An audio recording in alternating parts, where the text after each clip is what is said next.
Hey, it's Ramsey Dewey over here in Shanghai, China. I got an email from our friend Xavier from France who has a question about a manga, a Japanese comic book. And this is a mixed martial arts themed manga. He wants to know how accurate it is. It is one called Rounder Meguru. We're going to look at chapter 13 specifically. So, little background. It's about some young students who are training for an MMA competition called Shooto. Now, first of all, he wants to know how much of this is real. Shooto is a real organization in Japan. It, right now, is an amateur mixed martial arts competition with very specific rules. They use very specific equipment. I actually know the president of the Shooto branch in Hong Kong. So, guy's a friend of mine. Shout out to him. And so, yeah, I am familiar with the rules of Shooto. I am familiar with the organization. So, yeah, let's dive right into this comic, this manga, and see how much is accurate and how much is not. Taking a look at the first panel, there is apparently a Japanese schoolgirl in her uniform walking toward a martial arts school. It says Fighters Brew on the door. Okay. Panel number 2, she's reading a flyer. Is this what is the... Okay. The thing with manga is the way you read it is a little bit different than American comics. It goes from top to bottom and from right to left. So I released a video a while back, fantastic fictional fight scenes, where I reviewed Attack on Titan. And in the thumbnail, I, as a little nod to Japanese manga, put jiu-jitsu in anime from top to bottom, from right to left, and I think that confused a lot of people. The reference was way too subtle. Anyway, on to panel number 2. The girl's looking at the flyer. What's going on? There's another girl. She says, so you weigh 58 kilos, right? You wouldn't even have to lose weight. It's perfect. So apparently they're trying to set up a fight between this short-haired girl and someone else. She says, I won't do it. I'm a kickboxer. Sorry, I'm reading the wrong pattern here. It's my American Western way of reading things. On the right panel, it's an amateur Shooto application form. There's a girl who's been doing judo, and she wants to switch to Shooto. But they can't find any girls in the 60 kilo and under weight class. On to the third panel. Okay, so this girl, she's all suited up. She's got her kickboxing shorts and t-shirt on. She slams the door, apparently not very happy. What? You're going to be in amateur Shooto match next month? The girl glares audibly at this guy, who mumbles something in Japanese, which they didn't translate. The guy says, what's up, Maki? Okay, that's the short-haired girl's name, Maki. Have you got a fight lined up? Maki walks by, still fuming a bit. The boss said, she says, I thought you were sticking with kickboxing. Where'd that come from? The fourth panel. Fourth page. The boss, I'm guessing this is the boss, the older gentleman, says, so show everyone how strong kickboxing is.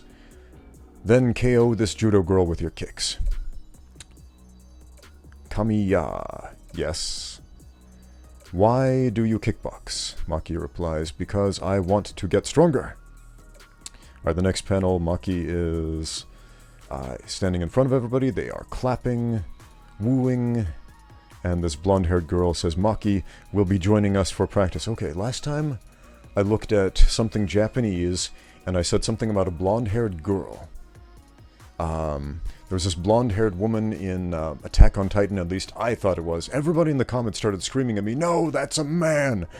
So apparently you can't tell if women or men are women or men in Japanese cartoons, but so I just assumed her gender, or his gender, or its gender, or Zer's gender, or whatever. I'm just going to call it a girl. She has breasts, we'll go with it. So Maki says, bit of an ego on this one. Nice one. Oh, and so, next page. So, says the blonde-haired girl, maybe. Of course, there's not enough time to learn everything. That is true. That is the great limitation of mixed martial arts. The great limitation of mixed martial arts is time.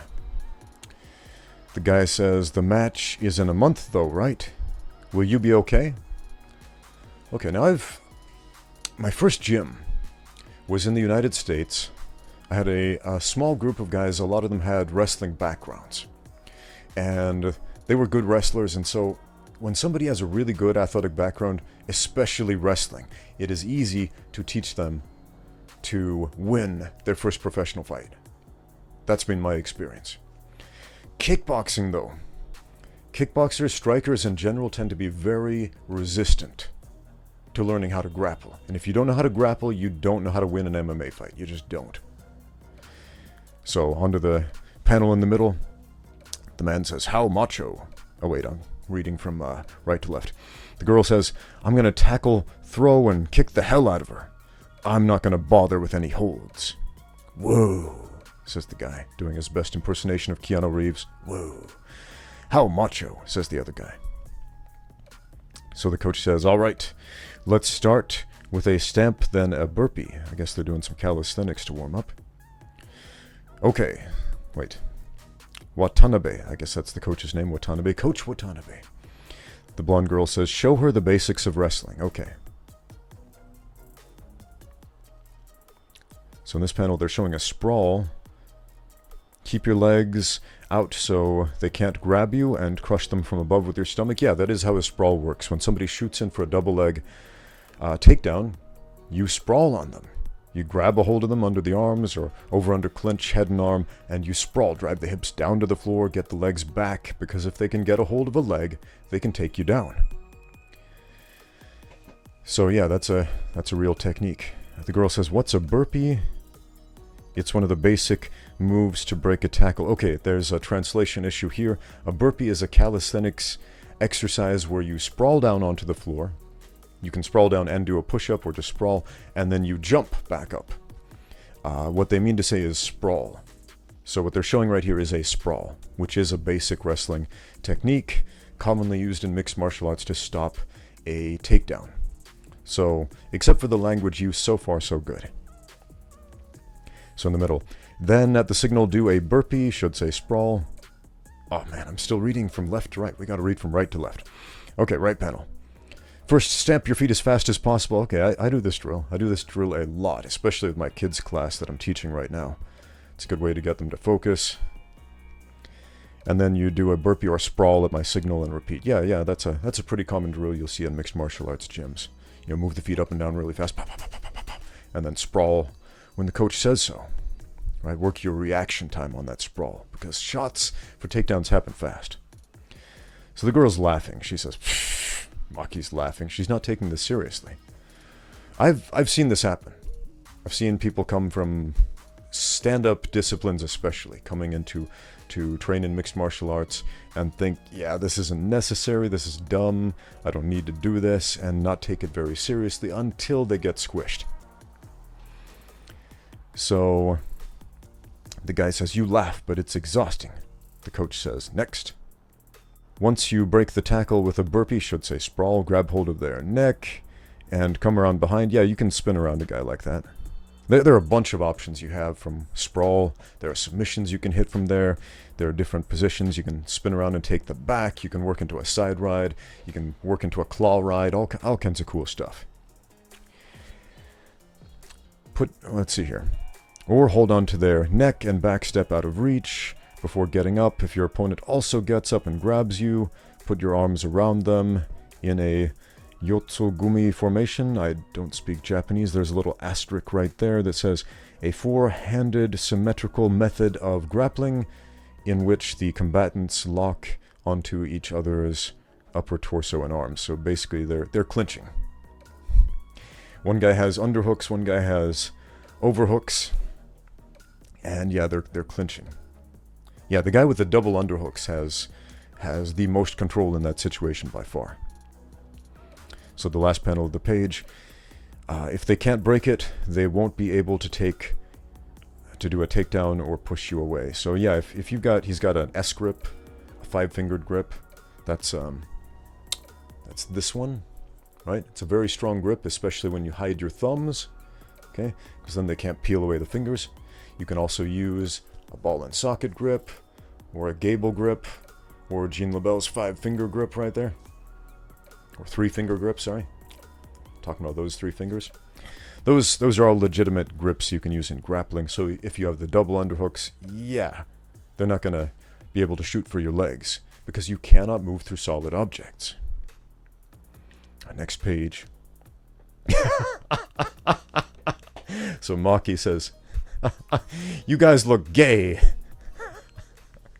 I've heard that so many times. "You guys look gay, like you're all hugging each other." The guys look up, they're like, "Gay? What?" Then she says, "Rubbing your chests together and panting. You must be pretty close, huh?" Oh, she's mocking them, man. Come on, Maki. Cut out all those homophobic remarks about grappling. "Maki, Maki," says the guy. "That kind of thinking could rock the foundations of wrestling." Sorry, a lot of people think that it has so far failed to rock the foundations of wrestling. People still wrestle. What else? So the blonde girl says, "Maki, you have to learn wrestling if you want to be able to break a tackle and win with a kick." That's absolutely true. In the sport of mixed martial arts, if you don't know how to wrestle, you don't know how to fight. Maki says, "I'll beat her before she ever touches me." Man, how many times have I heard that? Maki reminds me of myself when I was making the transition from kickboxing to mixed martial arts, actually. I felt like I'm not interested in grappling. Sure, I bet it makes you a better fighter, but I don't need it. And yeah, I believed that to a large extent until I started fighting people who knew how to grapple, and that was eye-opening. The blonde girl says, what am I going to do with you? All right, next page. "I guess I'll just have to show you." Huh? Says Maki. Very arrogant, smug look on her face. "Shut up and get in the ring. I'm going to fight you." Ooh, this will be interesting. The coach says, "Okay, amateur Shooto rules. Full sparring, 4 minutes, 4 rounds. Amateur Shooto rules are similar to professional mixed martial arts. However, they do wear equipment. There is headgear, there's shin guards. They wear MMA gloves. And I don't think elbows are allowed. Certain attacks are also not allowed that are allowed in professional mixed martial arts under unified rules. So it's a safer rule set, if you will. So the guy says, "You sure about this, Maria?" "Okay, blonde-haired girl has a name, Maria. That is a female given name. So I don't care what you say in the comments, that's a girl." Okay, blonde-haired girl is a girl. So Maria says, "What do you mean?" Dude says, "Can you really do mixed martial arts?" "Of course," says Maria. "Well, enough to take down a beginner anyway. Besides," next page, "she's a little too full of herself because she's undefeated. I want to take her down a peg." "Are you sure this is a good idea, Furuya?" Furuya? Okay, different character named Furuya. "Maria will be fine," he says. "Okay, here we go." Beep beep. Timer rings. Looks like they have 4 minutes on the clock. They square up. Next page. And Maki throws a punch. Some Japanese characters popping out as she strikes. She's chambering for a kick. Damn, can she really jab from that far away? Apparently she's very long and lanky. She throws that kick. Maria blocks it. Maria backstepped, but Maki's left middle still hit her. She's got a long reach. From a southpaw pose, she goes into a right jab, then a left middle, then a front kick. She's taller than most women at 179 centimeters, and she's got a good style. It's no wonder she's undefeated on the amateur circuit, so apparently Maki is kind of a big deal in the world of amateur kickboxing. So next panel, Maria thinks, "But your rhythm's a bit monotonous. Bet you'll do a front kick next time I pause." Okay, and it looks like she is throwing a front kick. And Maria parries the front kick. This is a legitimate parry. If you swipe the arm down as you sidestep, yeah, you can totally not only parry a front kick, but move yourself and move your opponent into about a 45-degree position so you can hit them next on the side of the jaw, or shooting for a takedown, or, yeah, that's a legitimate move. Use that one all the time. Middle panel, Maria's good. She parried the front kick and got in, but...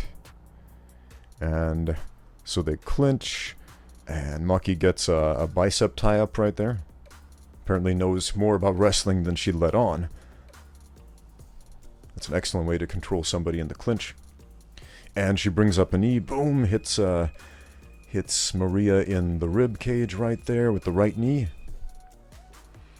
After the next punch, she's going to go in for a clinch and knee Maria to keep her on the defensive. That's Muay Thai for you, looks like. She's got a collar tie. Maybe two, I can't tell. Kamiya usually wins with that, but this is Shooto rules. And so when she brings up another knee, it looks like Maria catches the knee, which is a totally legitimate thing that happens all the time. All the time. When you can time those knees, you can catch them. Especially if you keep your posture unbroken. Okay? If your posture's broken, that's the first thing you need to fix. But Maria catches the knee, goes down for a single leg, puts Maki on the floor. Boom, so far so good. Lands in the guard.